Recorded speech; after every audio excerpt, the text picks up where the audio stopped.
Donc, Jacques Nikonov est professeur associé à l'Institut d'études européennes de l'Université de Paris 8, ancien élève de l'ENA.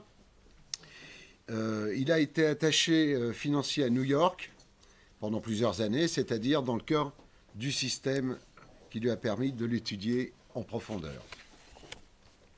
Jacques est animateur de la dynamique populaire constituante, la DPC, ex-président d'Attac. Il a été ouvrier soudeur et syndicaliste dans une grande entreprise de Seine-Saint-Denis. Avant d'entrer dans le vif du sujet, un rappel. L'euro, évidemment, ça ne sert à rien pour vous, mais quand même, l'euro comme monnaie unique a circulé à partir du 1er janvier 1922. Il était alors présenté comme un bouclier censé nous protéger de la spéculation. C'était le moyen quasi miraculeux de terrasser toutes les difficultés, inflation, chômage, récession. La crise de l'euro et de l'Union européenne, qui a éclaté en 2008-2009, enfin fin 2009 plus exactement, a balayé ses croyances et ses méfaits sur nos économies nationales et privées sont perceptibles par chacun et par tous. Mais en dépit du constat d'échec flagrant de la monnaie unique, le personnel politique, de droite comme de gauche, s'acharne à faire perdurer le mythe d'une monnaie protectrice. Mais le mythe de l'unité a vécu.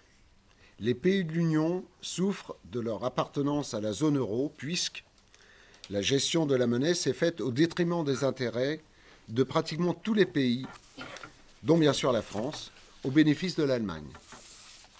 En effet, seuls les dirigeants allemands ont tiré profit de l'euro fort, comme le disait Jacques ce matin, et ont engrangé les excédents commerciaux réalisés en grande partie sur les autres pays européens.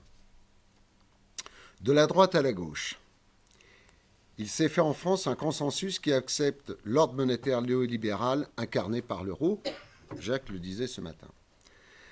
Alors Jacques, dans ton ouvrage « Sortons de l'euro », paru en 2011 aux éditions Mille et une nuits, tu disais déjà, le désordre économique ne va pas s'arrêter. Il faut prendre les devants, affronter les graves difficultés européennes et sortir à temps de l'euro. L'euro interdit de véritables politiques sociales, industrielles et de plein emploi. Il faut sortir de l'euro au plus vite. Ce livre et bien d'autres textes ont montré et démontré la nécessité impérieuse de sortir de l'euro. Mais cette sortie est agitée comme un épouvantail, une horreur même, par tous les supporters déclarés ou honteux, de droite et de gauche, du néolibéralisme. Suicidaire et même impossible, disent-ils. Impossible.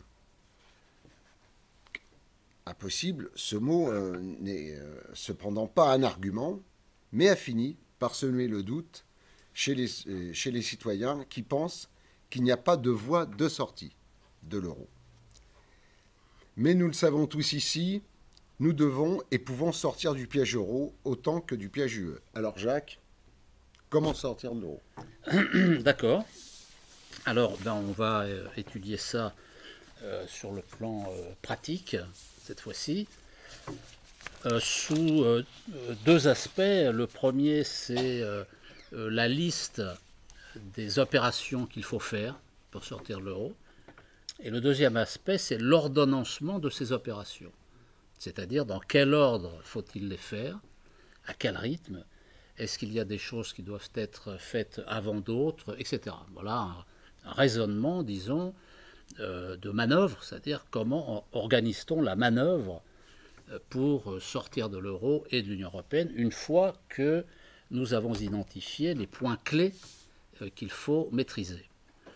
Pour entrer dans le sujet, il faut revenir encore, continuer ce que j'avais commencé à faire très rapidement ce matin, sur quelques rappels, quelques points de repère, quelques définitions qui permettent de suivre et de clarifier le débat, de savoir exactement de quoi l'on parle pour éviter les quiproquos ou les difficultés. Alors d'abord, qu'est-ce que la monnaie en deux mots? parce que l'euro c'est une monnaie, et donc pourquoi s'attarder à la monnaie? Il faut bien comprendre ce qu'est la monnaie pour en voir l'importance. Et habituellement, souvent, on explique en une formule qui est vraie, c'est que la monnaie est à l'économie ce que le sang est au corps humain. Voilà, ça va pas très loin comme raisonnement, mais c'est vrai.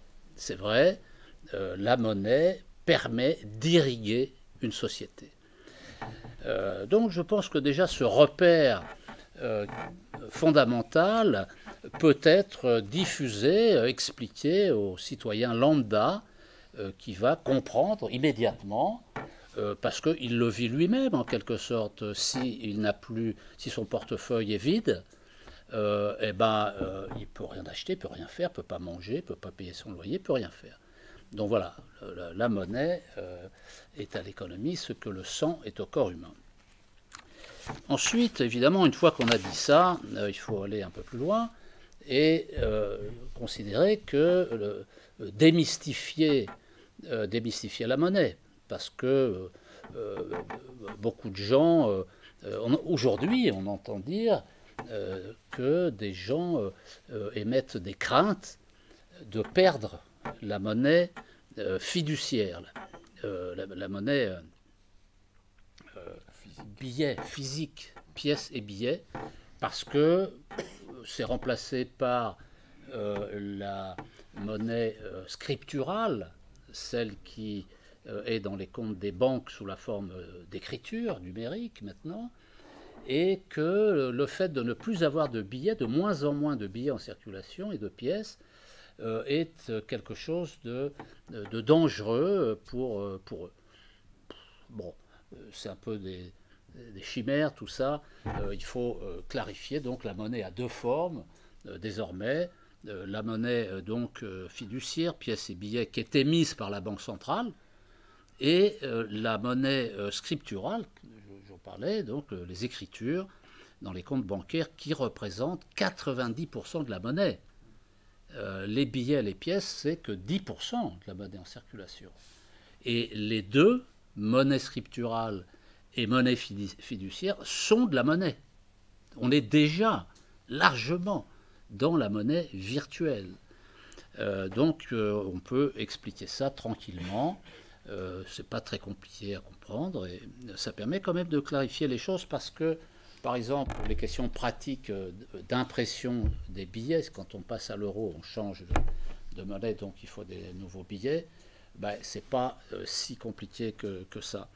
La monnaie a trois fonctions. Il y a un consensus sur le sujet. C'est d'abord une unité de compte, c'est-à-dire une référence dans laquelle on peut mesurer la valeur des choses, la valeur marchande. Attention, la valeur marchande des choses, parce qu'il y a une valeur d'usage, bien entendu, et il faut toujours distinguer les deux aspects de la valeur.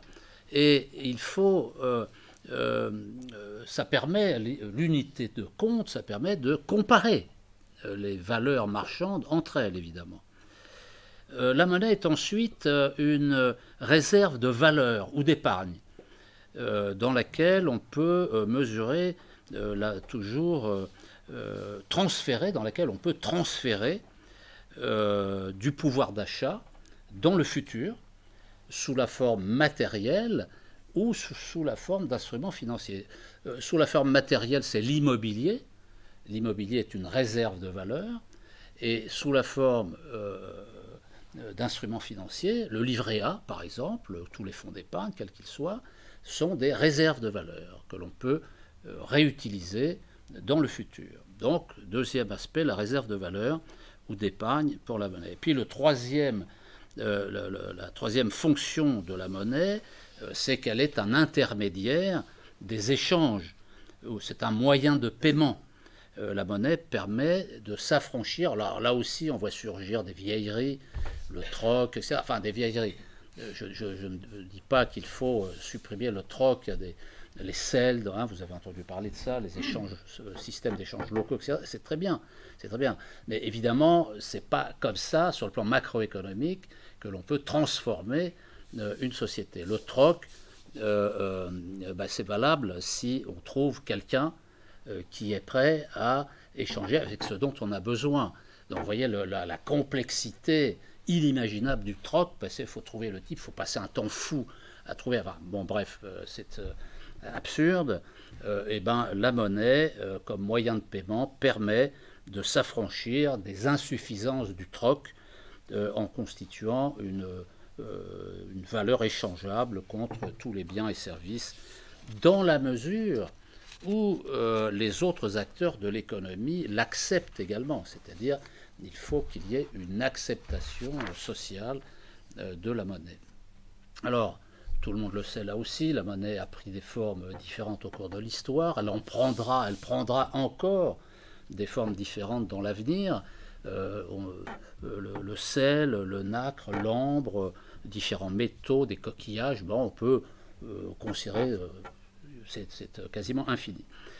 Alors, après une longue période où l'or et l'argent, et aussi quelques autres métaux, ont été les supports privilégiés de la monnaie, celle-ci est aujourd'hui largement dématérialisée. Là aussi, on voit surgir régulièrement des gens qui croient avoir découvert le Graal monétaire en disant il faut retourner à un système de gold exchange standard sur la valeur, l'adossement des monnaies sur l'or, comme c'était d'ailleurs le cas au moment du système de Bretton Woods.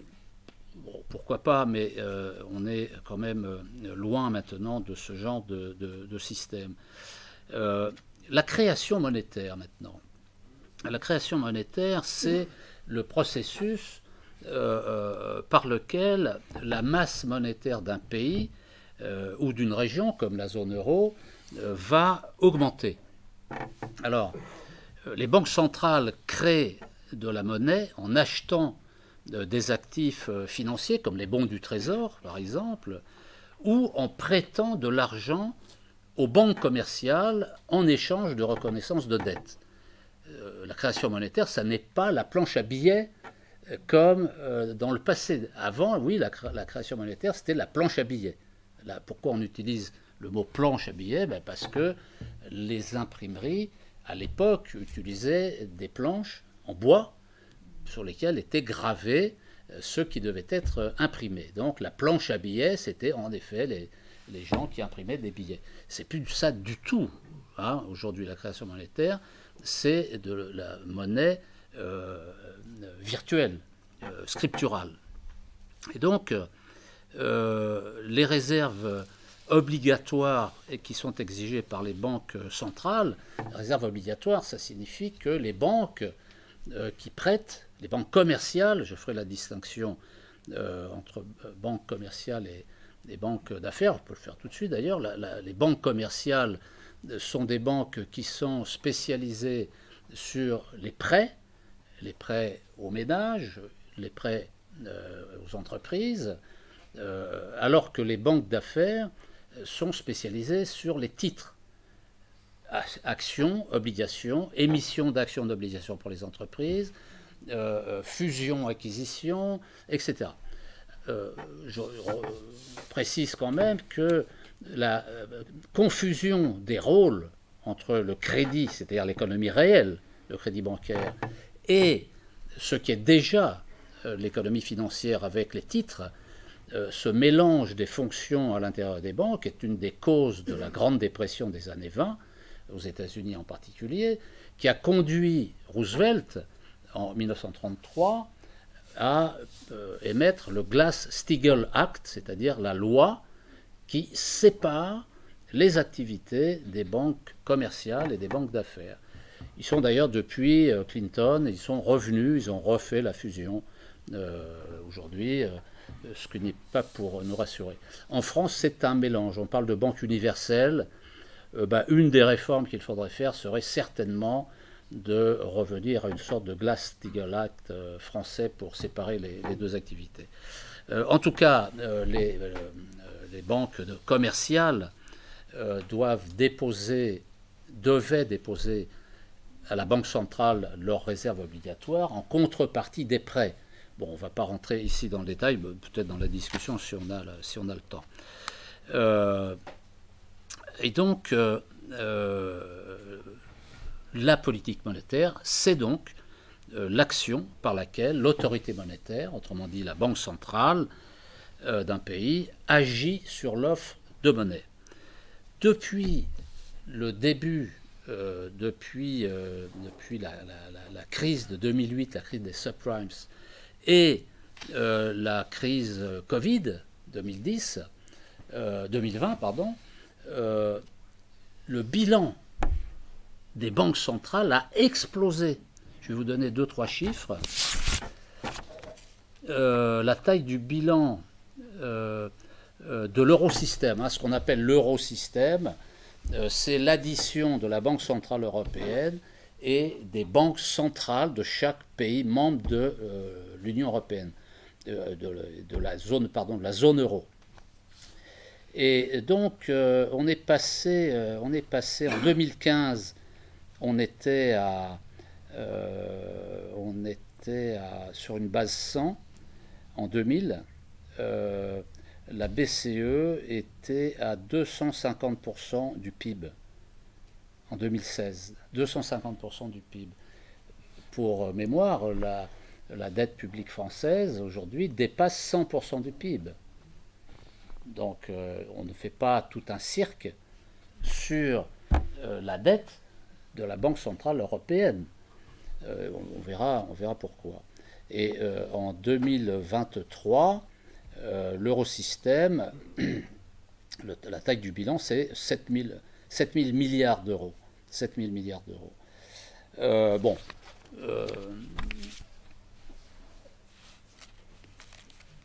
Donc, une augmentation considérable de la masse monétaire à l'occasion de ces deux crises.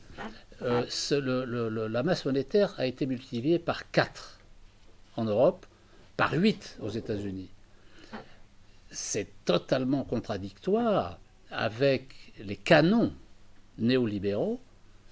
Et on verra dans un instant les différentes théories monétaires en 2 secondes qui prônent la non-augmentation de la masse monétaire. Et donc je passe tout de suite à ce qui se passe sur la description des différentes théories monétaires.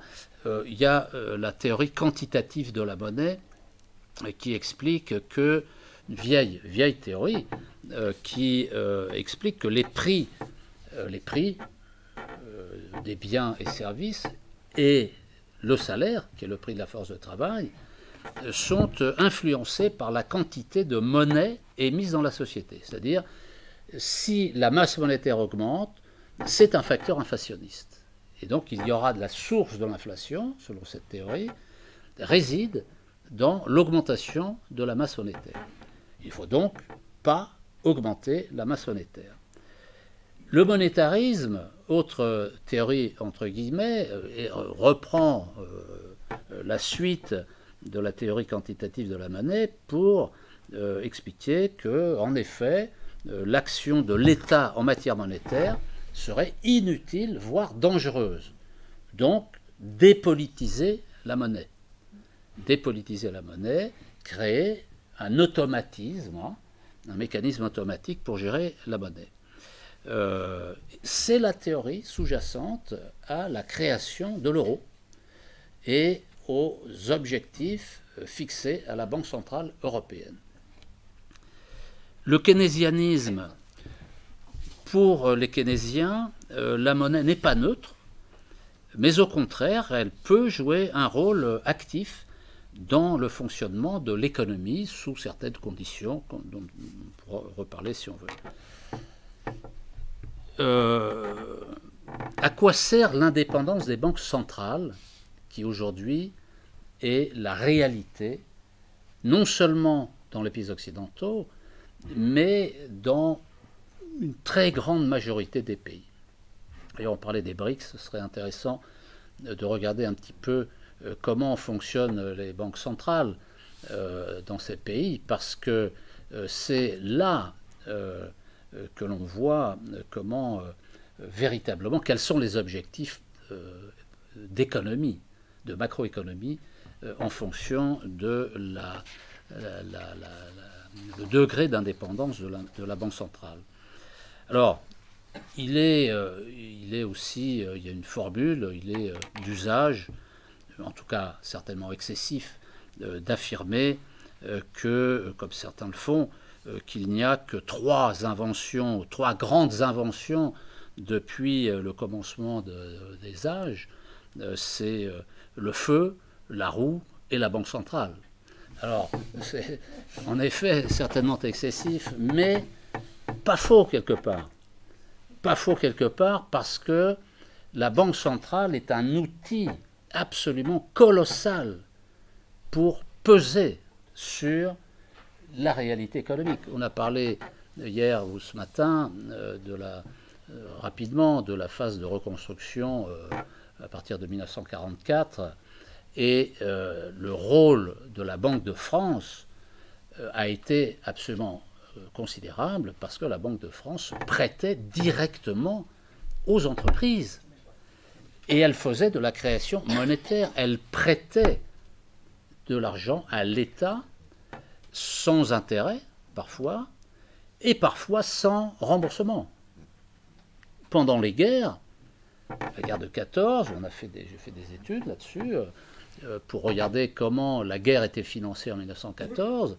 Eh bien, c'était, dans la plupart des pays, c'est par la création monétaire que les guerres sont financées. Alors après, c'est jusqu'où peut-on aller?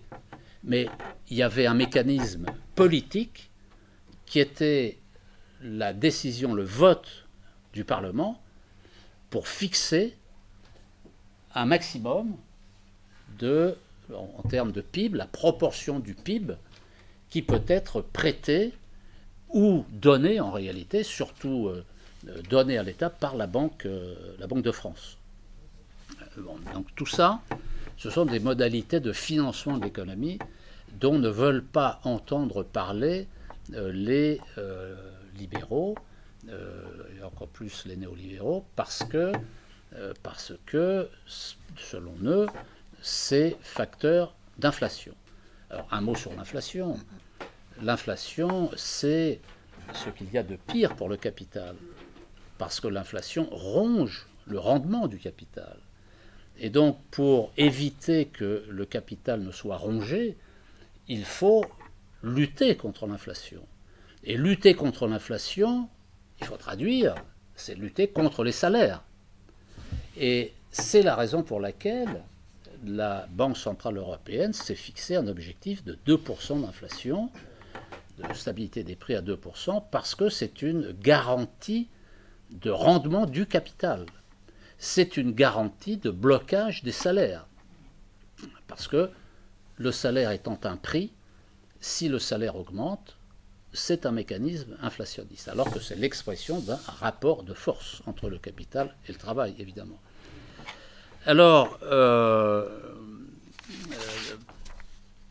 cette indépendance des banques centrales vise à protéger les intérêts des classes dominantes des risques de politisation de la monnaie, évidemment dangereuse pour leurs intérêts, parce que finalement, la Banque centrale est le verrou qui peut, robinet, qui peut augmenter ou baisser la répartition de la valeur ajoutée entre le capital et le travail. Ce n'est pas le seul instrument pour le faire, mais c'est un instrument majeur qui permet le partage de la valeur ajoutée, de modifier, d'agir sur le partage de la valeur ajoutée. Alors, ce qui est intéressant à noter, c'est que, et ça donne des indications sur la stratégie à suivre, c'est que il y a de plus en plus de voix que l'on entend, des gens qui ont peur d'avoir une vue systémique sur la question européenne et de l'euro, et qui ont peur de dire ouvertement qu'il faut en sortir, mais qui sentent bien que ça craque de tous les côtés et qu'il va falloir faire quelque chose. Et qui disent que il serait peut-être temps de reprendre en main les banques centrales. C'est un discours que l'on entend de plus en plus. mais c'est isolé, c'est-à-dire c'est un point parmi d'autres qui est mis enfin c'est un point qui est mis en avant pour masquer les hésitations à voir les choses sur un plan d'ensemble. Néanmoins, c'est une faille dans le système idéologique de protection du système, une faille par laquelle nous pouvons nous engouffrer pour dire bah oui, oui, c'est une excellente idée, il faut reprendre en main, les États doivent reprendre en main les banques centrales, pas pour en faire des départements ministériels. La banque centrale d'un pays ne peut pas être assimilée au ministère des Finances. Il faut une certaine autonomie de la banque centrale vis-à-vis du gouvernement, vis-à-vis de l'État. Donc bon, c'est un débat sur lequel on pourra revenir. Alors, la banque centrale donc a le privilège de l'émission de la monnaie et elle est le prêteur en dernier ressort en cas de crise financière. C'est-à-dire que quand les banques ne peuvent plus se prêter entre elles, eh bien, c'est la Banque centrale qui va prêter aux banques, en contrepartie évidemment de titres, de reconnaissance de dette, et donc permettre le fonctionnement du système. L'inflation des années 70 a accéléré le phénomène d'indépendance des banques centrales, parce que, avec la théorie monétariste, évidemment, cette inflation provoquée par l'augmentation de la masse monétaire, liée au fait que les liens entre les États et les banques centrales étaient trop étroits, nécessitait une coupure. Et en fait, le petit milieu des banquiers centraux, c'est un peu comme les joueurs stars de foot professionnels, c'est-à-dire ce sont des gens très spécialisés, c'est un monde à part, un petit monde qui vit, ces gens vivent entre eux, et ils sont échangeables, c'est-à-dire que, vous voyez, des gens qui ont été dans des banques d'affaires, qui viennent comme gouverneur d'une banque centrale, Madame Lagarde en France était ministre des Finances. Bon, il y a une collusion, un mélange, et en fait l'indépendance, elle n'est pas totale évidemment, puisqu'ils partagent tous la même idéologie, et c'est ça qui finalement ne peut pas les qualifier d'indépendants. Ils dépendent de l'idéologie néolibérale et donc des intérêts que défend cette idéologie.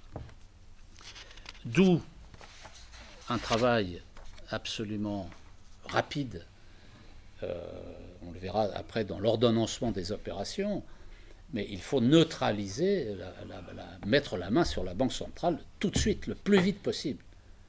Dès le dimanche soir de l'élection, si l'élection est gagnée, c'est ce qui est développé dans le livre, il faut que les syndicalistes de la Banque de France et un certain nombre de gens se mobilisent, occupent les locaux dès le dimanche soir, dès l'annonce des élections, pour empêcher les cadres supérieurs de la Banque de France de faire de mauvais coups.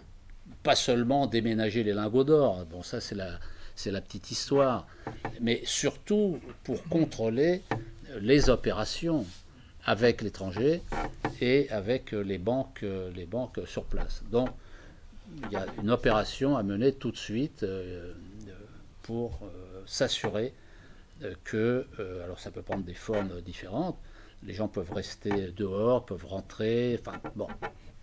Mais il faut tout de suite prendre la main sur la Banque centrale. Ça c'est parce que les gilets jaunes, ils veulent marcher sur l'Élysée. Ils voulaient marcher sur l'Élysée, d'accord. Mais enfin, c'est symbolique, c'est très fort, hein, évidemment, bien sûr. Mais à ce moment-là, faisons 2 cortèges. Et mettons un cortège pour s'adresser à la Banque de France. Bon, alors, donc, progressivement, donc, s'est imposé un univers intellectuel, un cadre théorique ordo-libéral. Voilà, nous sommes dans cet univers mental. Ce qui s'est passé, donc, pendant et après les crises de 2008 et de 2020, subprimes et Covid, c'est que les gouvernements et les banquiers centraux ont totalement révisé, ont été obligés, sous la pression de la réalité, ont révisé leur doctrine. Ils ont abaissé les taux directeurs de manière absolument considérable et ils ont augmenté la masse monétaire avec des opérations tout à fait étonnantes. En France, par exemple, avec le remboursement des salaires, l'État a employé en fait jusqu'à 26 millions de personnes au total. C'est absolument hallucinant. Ce qui prouve bien que des dispositifs que nous préconisons comme l'emploi pour tous, le droit opposable à l'emploi, etc., sont des choses qui sont parfaitement possibles techniquement, bien entendu. Et donc, les taux d'intérêt directeurs utilisés par les banques centrales, ça signifie quoi? Ça signifie que, en fonction, c'est un robinet, eau chaude, eau froide. Si les taux d'intérêt de la Banque centrale, à quoi sert un taux d'intérêt de la Banque centrale? C'est le taux de refinancement des banques commerciales. Et donc, les banques commerciales qui vont suivre le taux d'intérêt vont se caler sur le taux directeur de la Banque centrale. Et si la Banque centrale baisse les taux d'intérêt, les banques commerciales vont baisser à leur tour les taux d'intérêt. Et quel est l'effet d'une baisse des taux d'intérêt sur l'économie? C'est de rendre l'argent bon marché, faciliter l'investissement des entreprises et faciliter notamment les achats immobiliers des ménages. Donc c'est très bon pour l'économie d'avoir des taux d'intérêt bas. Taux d'intérêt décidés par les banques centrales. Donc vous voyez l'importance colossale d'une banque centrale qui va qui peut agir sur le taux d'intérêt. Ça, c'est, disons, l'eau chaude. Ça favorise le développement économique. L'eau froide, c'est l'augmentation des taux d'intérêt. Et les banques centrales augmentent les taux d'intérêt lorsqu'il y a de l'inflation. Quand il y a de l'inflation, ils augmentent le taux d'intérêt. Pourquoi? Parce que le taux d'inflation diminue la propension des agents économiques à emprunter, puisque l'argent est cher. Donc les entreprises hésitent à investir, les ménages remettent à plus tard l'achat immobilier qu'ils avaient prévu, et le résultat, c'est ce qu'on appelle le refroidissement de l'économie. C'est-à-dire que les banquiers centraux réduisent l'activité économique pour augmenter le chômage. Donc, le chômage, dans ce cadre, est la résultante volontaire des banques prises par les banquiers centraux. Ils décident de créer du chômage. Pourquoi? Parce que ça va mettre en difficulté le rapport des forces, la conflictualité sociale, comme on dit, parce que quand il y a du chômage, c'est moins favorable, le rapport de force est moins favorable au travail vis-à-vis du capital. Quand il n'y a pas de chômage, la situation est extrêmement simple. La menace du patron sur l'ouvrier pour lui dire « si tu n'es pas content, il y en a 10 qui attendent à la porte », il ne peut pas dire ça, le patron. Et le plein emploi crée un rapport de force mécanique favorable au monde du travail. Donc le plein emploi favorise les salaires, puisque le rapport de force est favorable, donc, et ça fait baisser la part de la valeur ajoutée distribuée au capital. Donc tout ça, c'est mauvais pour le rendement du capital, le plein emploi. Donc il faut faire attention. S'il y a de l'inflation, ça ronge le rendement du capital. Il faut donc augmenter les taux d'intérêt. Et le patronat s'y retrouve parce qu'il va certes investir moins, mais il va reprendre, il va rediscipliner le salariat en quelque sorte, et il va s'y retrouver. Comment il va faire pour... c'est le mécanisme de 83, hein, le plan de rigueur de 83. Comment va-t-il faire pour restaurer ses profits? Il va exporter. Et donc, pour restaurer les profits, quand on a refroidi l'économie, on va tout miser à l'exportation. C'était le mot d'ordre en 83 des socialistes, priorité aux exportations, parce qu'on a déprimé l'activité nationale. Alors on voit l'importance considérable de la Banque centrale, parce que tout ça, ça passe par la Banque centrale.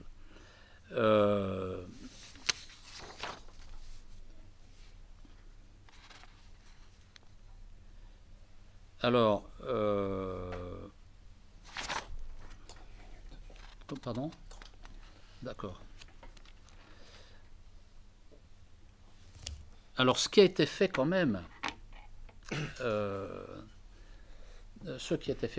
dans l'augmentation de la taille du bilan de la Banque centrale européenne et des banques centrales, c'est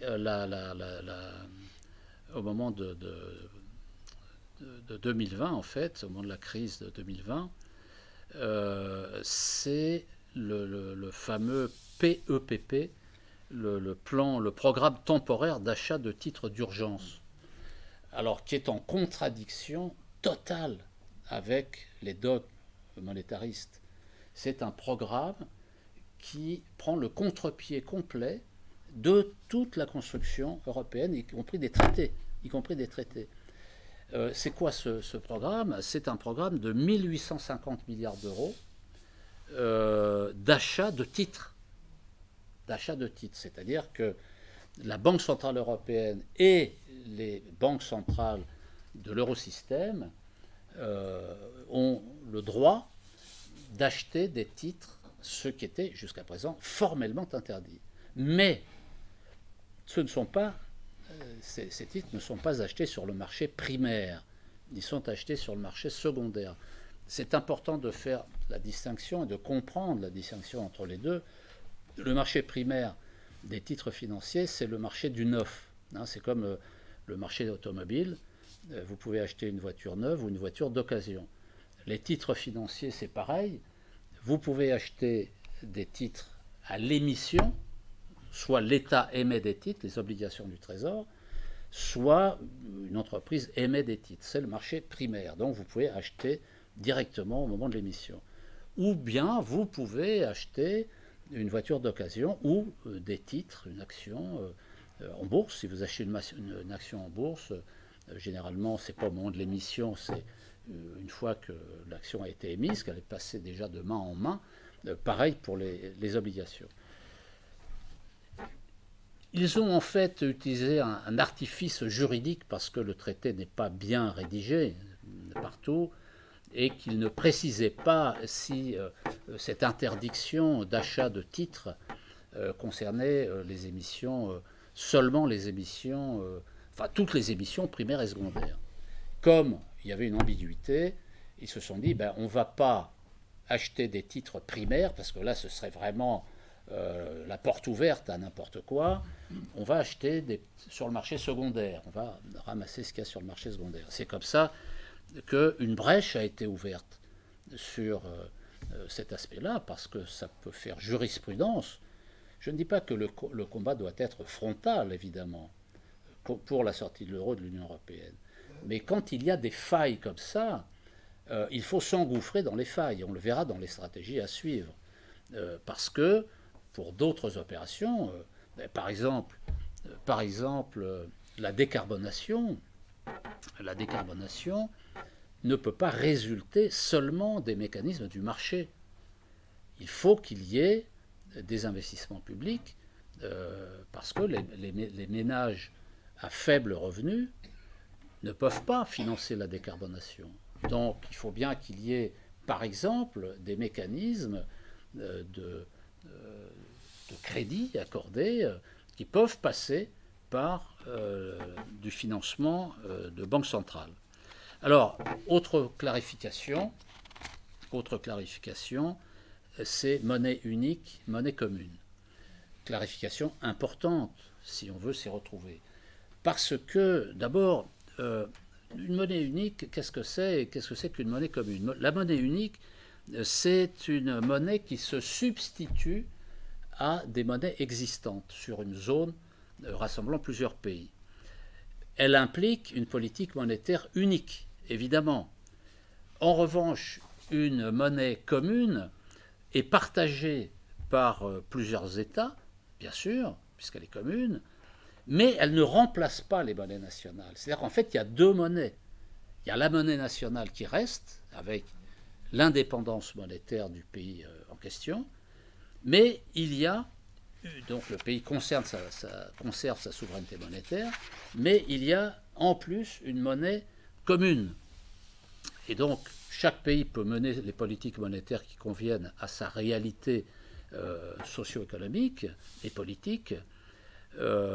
Par exemple, quand il y a eu l'ECU, l'unité de compte européenne, qui était la monnaie officielle du système de l'Union européenne, communauté européenne d'abord, entre 1979 et 1998, ça c'était une monnaie commune. D'accord? Et ça n'était pas une monnaie fiduciaire. Il n'y avait pas de billets et de pièces d'écus. C'était une monnaie scripturale, une monnaie d'écriture. Et elle servait au commerce international. C'est à ça que sert une monnaie commune. Et je passe les détails sur les taux de conversion, les taux de change, etc. Mais on peut tirer la conclusion suivante, c'est que dans le principe, une monnaie unique n'est pas forcément une mauvaise chose. Si il y a s'il y a les conditions qui sont réunies, j'aurai peut-être le temps de rappeler que la notion de zone monétaire optimale pour bien montrer que on peut, dans certaines circonstances, avoir une monnaie unique. On ne s'attaque pas au principe de la monnaie unique.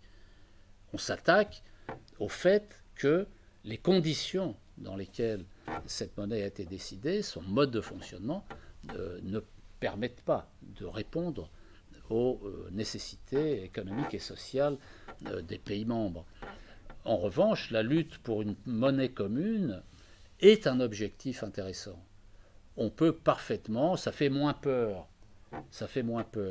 Les gens ne comprennent pas bien tout ça, mais si on dit oui, nous on est plutôt pour la monnaie commune, on ramollit l'adversaire. C'est plus facile à argumenter que la brutalité de la sortie de la monnaie unique. Donc on peut, dans notre langage, dans notre communication, dire gentiment, nous on est contre la monnaie unique parce qu'elle donne de mauvais résultats pratiques, pas pour des raisons idéologiques, pour des raisons pratiques, chômage, inflation, on a tout connu avec la monnaie unique.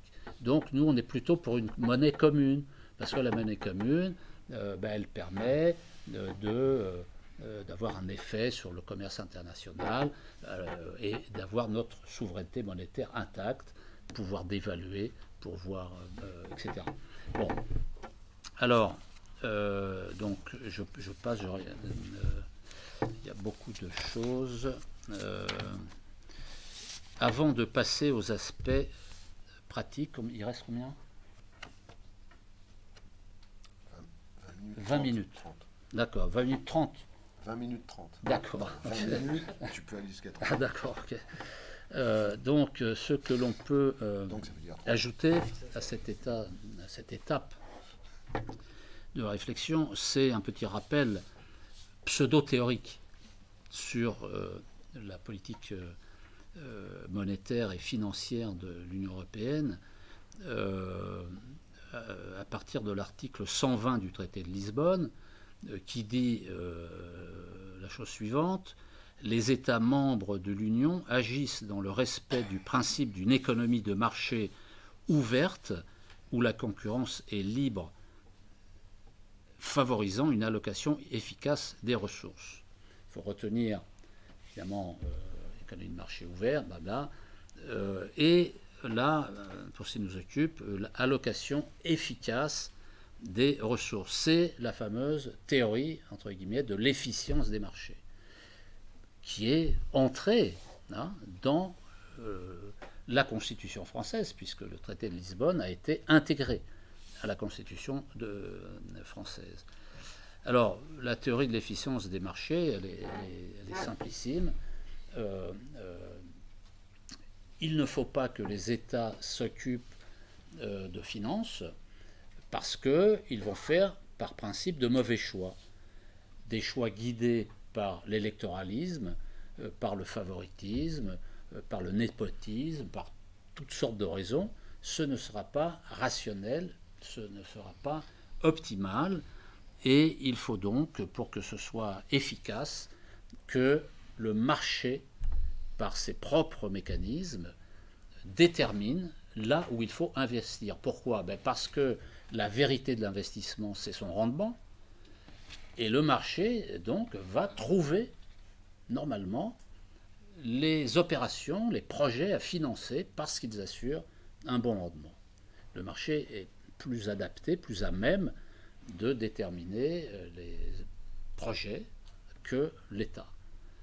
Voilà, donc tout le monde croit ça, bien que les crises financières n'arrêtent pas de se succéder les unes après les autres, en démontrant l'inanité absolue de cette pseudo-théorie des marchés efficients. En tout cas, ça reste la pensée dominante du système. Alors, j'avais fait une petite liste là du bilan de l'Union européenne. Je vais la passer. Je ferai un texte de façon plus complet là-dessus, parce que depuis quelque temps, on voit dans la presse, et la presse spécialisée, ou même la presse grand public, sous une forme un peu anxiogène, le bilan de l'Union européenne depuis 20 ans. J'en parlerai juste après à propos du rapport Draghi. Mais avant le rapport Draghi, il y a toute une série de statistiques qui sont données et qui montrent en effet un véritable écroulement de l'Union européenne sur le plan économique. Alors on pourrait dire, bon, c'est une façon de voir les choses, évidemment, puisque l'économie, c'est ce qui permet l'obtention du profit. Ils ne font pas le même bilan sur le plan de la pertinence du système hospitalier, sur le niveau des salaires, sur le niveau du chômage, sur l'état délétère de la jeunesse.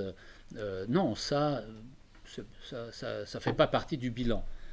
Ils font un bilan sur les exportations, sur la productivité, sur l'endettement des entreprises, sur le taux d'investissement, etc.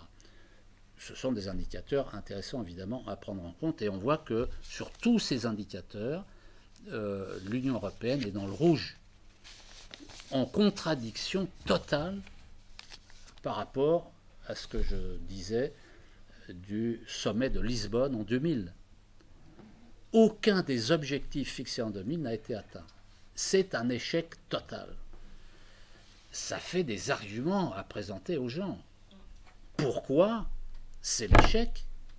Pourquoi? Alors qu'on nous explique qu'il faut l'euro, il faut respecter les critères de convergence, il faut respecter la discipline budgétaire, etc., etc., etc.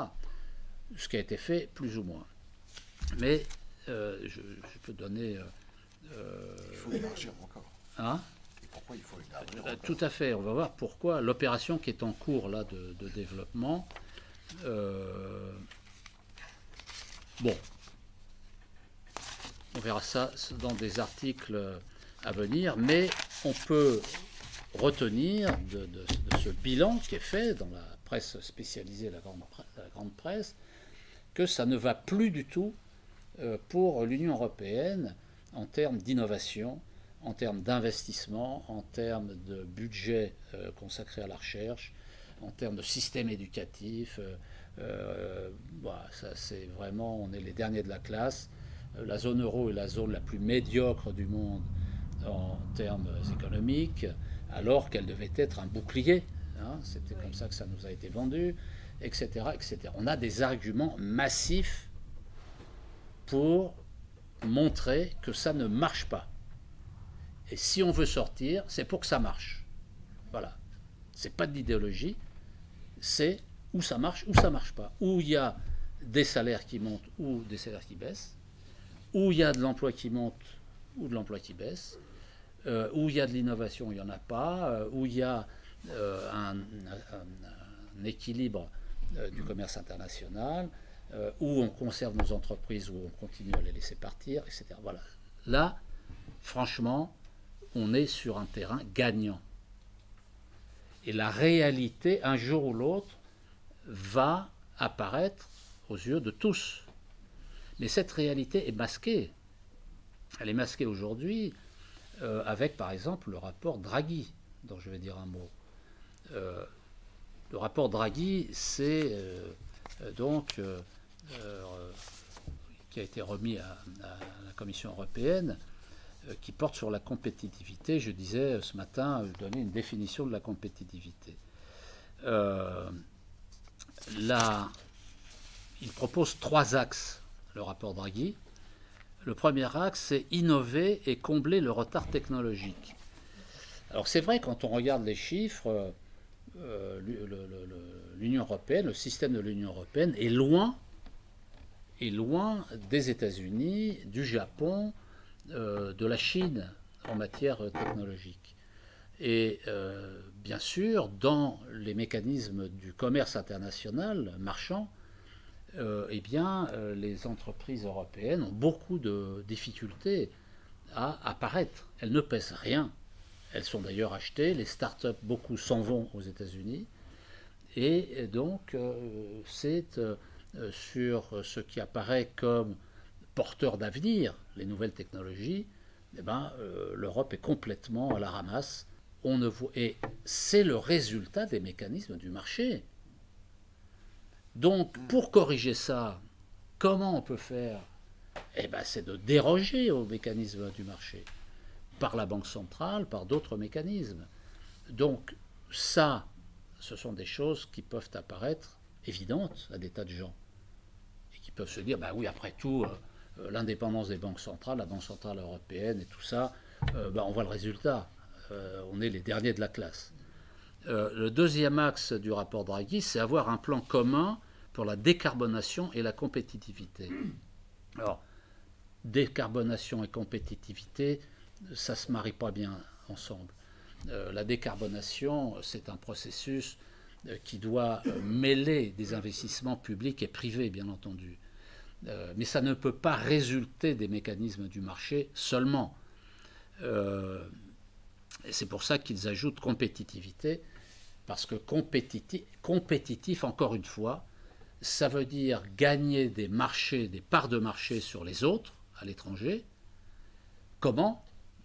Pas par la dévaluation, puisqu'on ne peut plus dévaluer, par la baisse des salaires, par la pression sur les salaires. Et donc, mêler la décarbonation à la pression sur les salaires, il y a quelque chose qui ne colle pas. Donc, évidemment, ça ne marchera pas. Et puis, troisièmement, renforcer la sécurité et réduire les dépendances. Mais, enfin, il faudrait savoir, si les marchés doivent s'auto-réguler selon l'efficience, la théorie de l'efficience des marchés financiers, comment peut-on réduire les dépendances, puisque ce sont les marchés eux-mêmes qui doivent s'auto-réguler? Encore une fois, c'est un appel à l'intervention publique. Ils sont dans des contradictions insolubles. Nous, il faut qu'on arrive à naviguer là-dedans, à élargir les contradictions et à montrer les perspectives qui s'offrent à nous. Et ce que dit Draghi, et je termine là-dessus avant de passer à la dernière partie, c'est que c'est d'abord l'échec de la stratégie de Lisbonne. Il faut marteler sur cet argument qui n'apparaît nulle part. Vous pouvez lire la presse spécialisée ou la presse quotidienne, jamais vous verrez un journaliste qui s'interroge, bah tiens, en 2000, il y a eu ce communiqué signé par Jospin et Chirac sur la stratégie de l'Union européenne. 20 ans après, un peu plus de 20 ans après, on fait le bilan, rien n'a marché. Pourquoi? Ben non. Les intellectuels, les économistes, etc. Silence total. C'est quand même, il y a un problème. Il y a vraiment un problème. Et donc, il n'y a pas assez d'Europe. Alors, pourquoi L'explication, c'est le manque de compétitivité.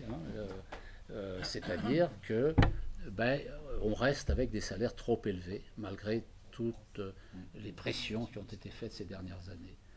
C'est la conclusion à laquelle arrive ce rapport.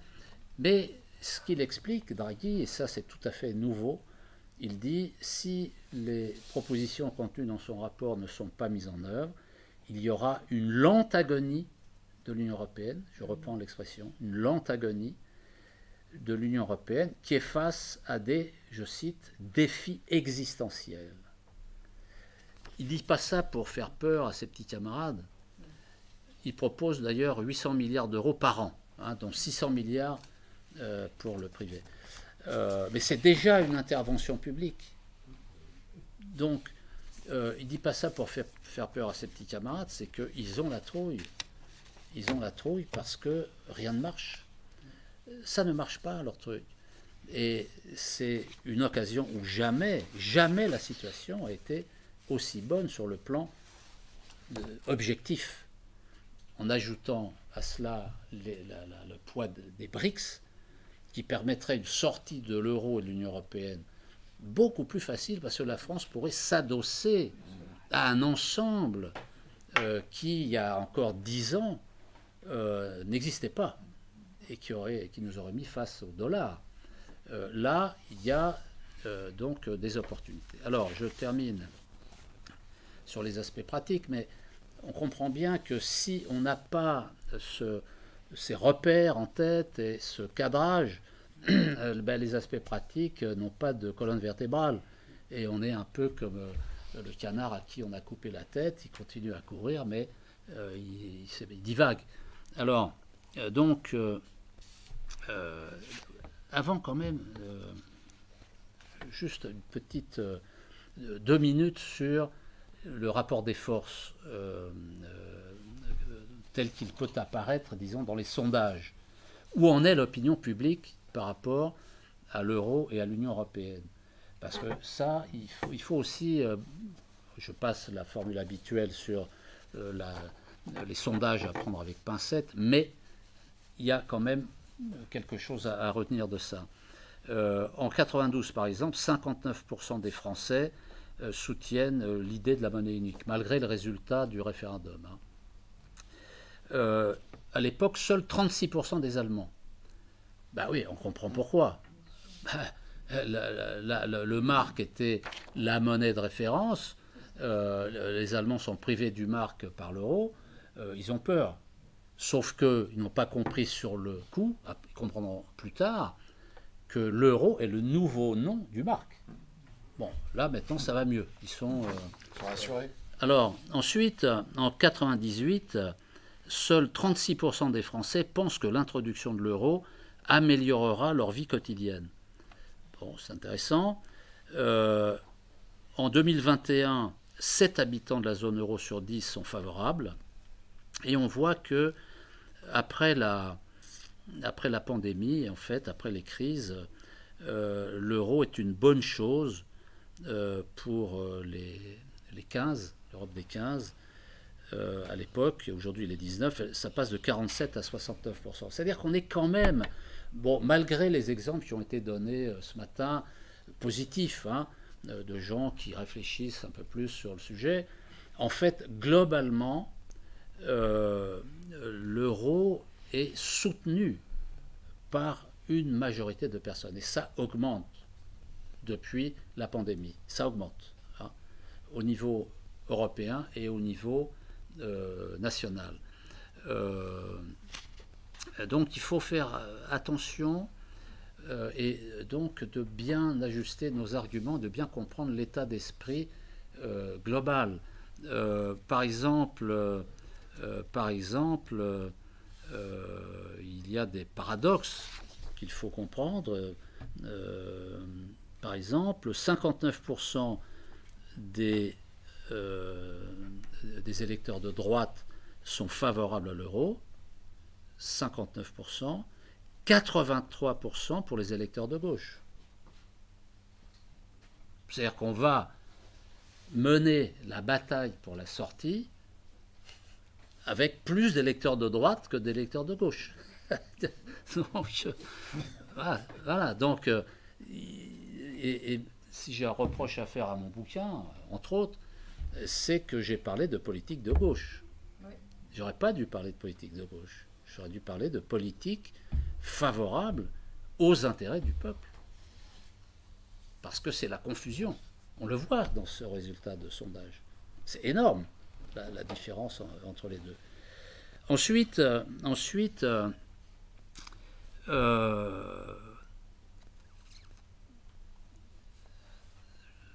chez les classes populaires, évidemment, la sortie de l'euro reste majoritaire. Mais les classes populaires, si on regarde le comportement électoral, pour l'électorat du FN, RN, c'est 48%. Voilà. 48% de l'électorat du RN est favorable à la sortie de l'euro. C'est-à-dire que pour mener ce combat, il va falloir le mener avec une bonne partie de l'électorat du FN, qui peuvent avoir des positions délirantes sur d'autres sujets. Il y a des choix à faire. Ensuite, à gauche, Mélenchon, l'électorat de Mélenchon, il y a 38% de l'électorat de Mélenchon qui veut sortir l'euro. C'est pas rien. C'est un résultat intéressant. Ça veut dire qu'on peut grignoter à l'intérieur de cet électorat. Et bon, donc il faut, je pense, réfléchir à tout cela en considérant qu'il y a une méconnaissance quand même assez massive de tout ça. Par exemple, il y a un sondage qui dit qu'on demande aux gens il y a combien d'États dans la zone euro. On ne va pas faire un petit sondage ici parce qu'on ne sait pas. Bon, on n'est pas là pour rigoler. Mais donc il y a 59% des gens qui donnent une mauvaise réponse. La plupart des gens considèrent que la zone euro, c'est les 27 pays de l'Union européenne. Bon, il y a un mélange. Et puis, il y a une chose aussi qui est intéressante, c'est que on voit que parmi les gens qui disent « Ok, je suis pour la sortie de l'euro », il y a une deuxième question qui vient maintenant depuis 2-3 ans, c'est bon, vous êtes d'accord pour sortir de l'euro, mais est-ce que vous croyez que c'est possible ? Eh bien non, tu as des gens qui disent « Non, c'est pas possible. Je suis pour la sortie de l'euro, mais c'est pas possible. » Donc ça veut dire qu'il faut travailler sur les explications qui montrent que c'est possible. Ça, c'est la preuve. Alors voilà, donc je termine. En fait, ce sera une conclusion et pas une vraie deuxième partie sur donc les aspects pratiques. Alors, les aspects pratiques, je disais en introduction qu'il faut d'abord dresser la liste des opérations à faire et l'ordonnancement des opérations, c'est-à-dire par quoi on commence, par quoi on enchaîne, quels sont les enchaînements et comment tout ça est vu sur le plan politique, c'est-à-dire sur le plan de la mobilisation populaire et le relais avec le Parlement, c'est-à-dire quels sont les décrets, quelles sont les lois, quels sont les référendums qu'il faut faire dans le processus, avec évidemment une marge de d'improvisation, c'est-à-dire que bien sûr un tel plan ne peut pas être un mandat impératif, pour rebondir sur le mini-débat de ce matin. Ça ne peut pas être un mandat impératif. Et on ne peut pas dire on va faire tac, tac, tac, tac, tac, tac. On sait quels sont les sujets qu'il faut traiter. On peut avoir une volonté de les traiter dans un certain ordre, mais le rapport des forces est par nature, c'est comme une grève. Hein. Une grève, on sait où on veut aller, mais on ne sait pas comment ça va tourner. Et donc c'est pareil. Donc il faut avoir l'esprit ouvert à l'improvisation en fonction de l'évolution du rapport des forces. Alors, je propose de faire simplement la liste des sujets, et puis après, dans la discussion, on peut ouvrir la discussion s'il y a tel ou tel point qui intéresse tel ou tel participant. Donc il y a 10 thèmes, 10 choses à faire. Alors, ils sont déjà classés dans un certain ordre, hein, c'est pas en vrac. Alors, 1. Annuler les plans d'austérité. 2. Annoncer le défaut de paiement et restructurer la dette publique. 3. Sortir de l'euro et revenir aux monnaies nationales. 4. Dévaluer. 5. Reprendre en main la politique monétaire. 6. Nationaliser les banques et les compagnies d'assurance. 7. Démanteler les marchés financiers spéculatifs. 8. Contrôler l'échange et les mouvements de capitaux.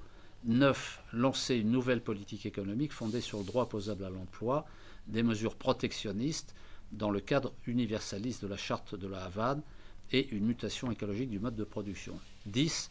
Agir pour une monnaie commune débordant largement du seul périmètre des 27.